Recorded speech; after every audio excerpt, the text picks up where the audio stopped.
क्या कहूँ, बहुत से ऐसे विषय हैं जिन पर बात करना ज़रूरी भी है, लेकिन वो समस्या का कारण हमारे जीवन में इतना गहरे हो गए हैं कि हम जानते हुए भी अब उनसे बाहर निकलने का साहस नहीं कर पाते हैं। सुविधा और दिखावा, ये दो चाहत ऐसी हैं हमारी कि उसकी वजह से हम अपने साथ, अपनी परंपराओं के साथ, अपने संबंधों के साथ बहुत अन्याय करते चले जाते हैं। दिखावे की कोशिश में, नाम ही है दिखावा, तो असलियत कहीं खोती चली जाती है। उस कोशिश में दूरियां बढ़ती हैं, चाहे वो परिवार के संबंधों को लेकर के हो, चाहे वो समाज के संबंधों को लेकर के हो। और यही स्थिति सुविधाओं की भी है। ये दोनों चीज़ साथ साथ चलती हैं। हमारी जो आज समस्याएं हैं, चाहे वो शरीर के स्तर पर हैं, स्वास्थ्य के स्तर पर, और चाहे वो सामाजिक संबंधों को लेकर के हैं, उन समस्याओं का कारण केवल ही दो ही चीज़ें हैं, दिखावा और सुविधाओं के ऊपर निर्भरता। मैं अभी पिछले दिनों उद्यान में टहल रहा था, तो मैंने एक लड़के को देखा, नौजवान था उम्र से, लेकिन जब मैंने उसको सामने से देखा और फिर जब वो चलता गया तो मैंने फिर पीछे मुड़ करके भी देखा, यानी उसको पीछे से भी देखा।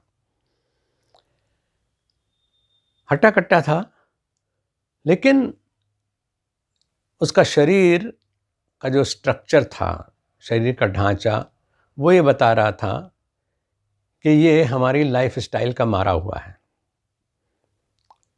एक शब्द अब तो कम बोलते हैं लोग, बांडा शब्द है, बांडा, यानी पैर चौड़े ही रहने लगते हैं।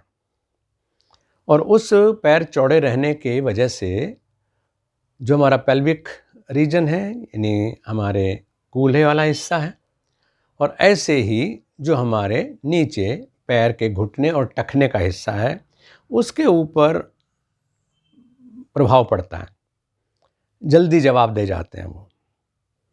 मैंने सोचा कि ऐसा क्यों हो, इसके साथ हुआ।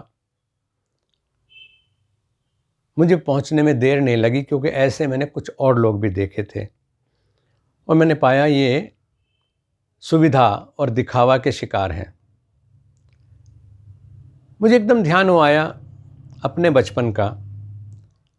जानते हैं कि समाज, दुनिया आगे की तरफ चलती है, पीछे मुड़ के नहीं देखती है, लेकिन ये भी सच है, अगर पीछे कुछ बहुत काम की चीज़ छूट गई है तो पीछे मुड़ के देखना और आज की जीवन शैली को धिक्कारना भी पड़ता है। मैंने देखा मुड़ करके, तो ये पाया कि बचपन में जब बालक घर में जन्म लेता था, तो उसके जन्म लेने से पहले बुआ, मौसी, बहनें, वो एक ख़ास तैयारी शुरू कर देती थी। वो जानती थी कि किसी बच्चे को इतनी सॉफ्ट स्किन के ऊपर नए कोरे कपड़े पहनाना उसके स्वास्थ्य के लिए अनुकूल नहीं होता। इसलिए वो बहुत स्वच्छ कपड़े, जो घर में पहने हुए भी हैं, लेकिन उसमें उनकी आत्मीयता जुड़ी हुई थी, वेस्टेज भी नहीं करते थे। जो योग का एक सूत्र है कि हम मितव्ययी होते हैं, अगर कम में काम चल रहा है तो हम अधिक वेस्ट क्यों करें, उसका भी उसमें योगदान होता था। कुल मिलाकर के ये कि वो बच्चे के लिए लंगोटियाँ बना करके रखती थी। एक बच्चे को बहुत सारी लंगोटियाँ दे दी जाती थी, क्योंकि छोटा बच्चा है, उसको ज़रूरत रोज़ ही पढ़नी है, बल्कि दिन में कई कई बार पढ़नी है। माँ का लाड़ ये होता था कि वो बच्चे को गंदा नहीं रख सकती। अपने शरीर के टेम्परेचर से बच्चे के शरीर के टेम्परेचर को मेंटेन करती थी। अपने हृदय की धड़कन से उसकी धड़कनों को सीने से लगा करके मेंटेन करती थी और बच्चे का एक समग्र विकास होता था।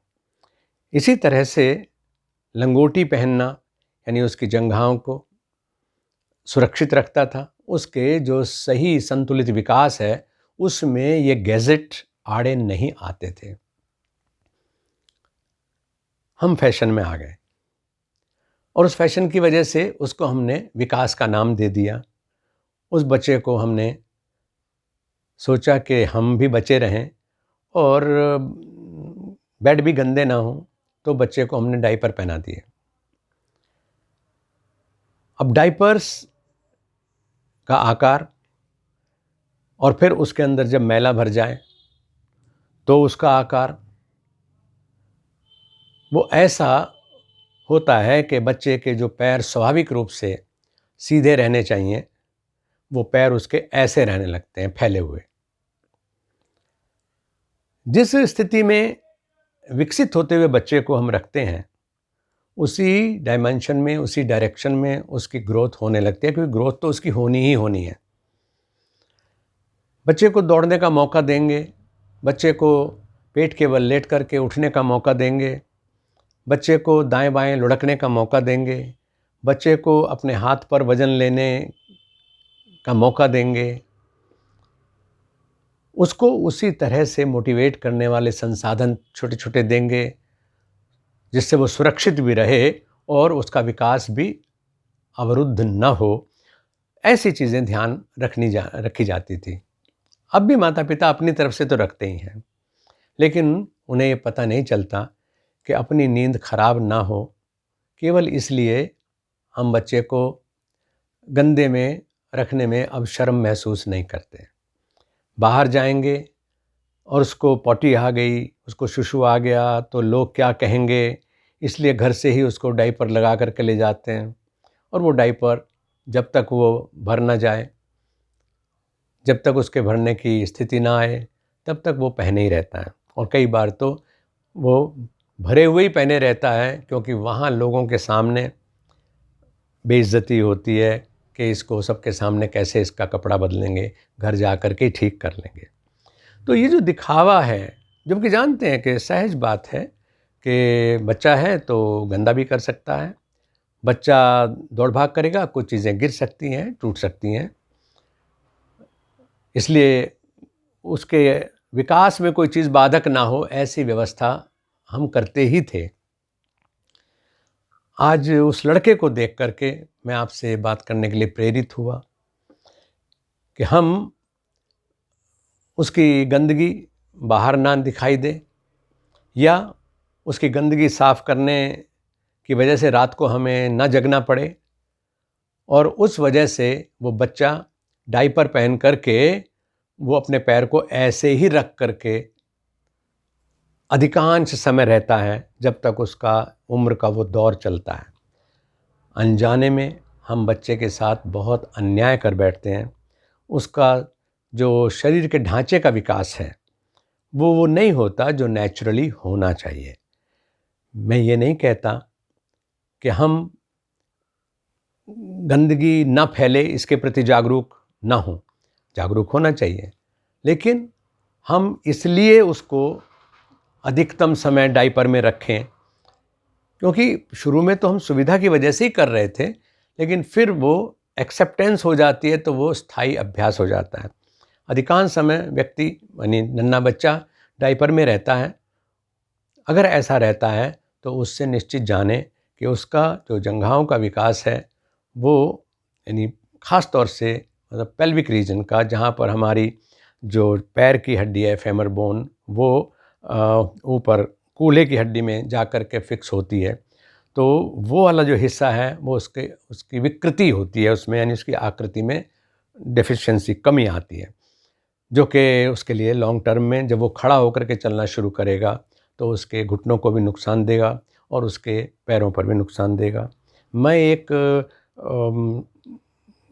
लोगों की नज़रों में बहुत कामयाब बॉडी बिल्डर रहा, तो उसमें अपने शरीर के वज़न से 2.5 गुना ज़्यादा वज़न उठा करके उठने बैठने की अभ्यस्त हुआ। और ऐसा नहीं, वो सब इसीलिए था क्योंकि मेरा जो स्ट्रक्चर है वो मेरे माता पिता ने स्वाभाविक रहने दिया, स्वाभाविक रूप में उसको विकसित होने दिया।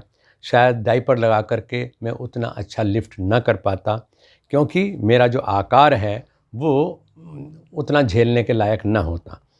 मैं ये नहीं कह रहा हूँ कि आने वाले बच्चे सारे वेट लिफ्टर बनेंगे या बॉडी बिल्डर बनेंगे या जिमनास्ट बनेंगे, लेकिन वो एक सुदर्शन शरीर के, एक दीर्घ समय तक काम करने लायक ऊर्जावान व्यक्तित्व के स्वामी तो बनेंगे ना। कौन माता पिता चाहता है कि ऐसा ना हो। तो इसलिए सुविधा की तलाश में और दिखावे के लिए अपने बच्चे को दांव पर मत लगाइएगा। उसका जो सहज विकास है वो होने दीजिए। उसको लंगोटी पहनाने में गर्व महसूस करिए, क्योंकि और वो सिर्फ गर्व की बात नहीं है, वो ये भी बात है कि वो वैज्ञानिक रूप से, वो उसके शरीर के विकास के दृष्टिकोण से, हाइजीनिकली भी वो ज़्यादा बेहतर है, क्योंकि उसमें स्वच्छता रखना आपकी मजबूरी बन जाएगी। उस मजबूरी को खुशी समझ करके उसको करें और बच्चे का संतुलित विकास होने दें। बहुत खुश रहें। हरि ओम।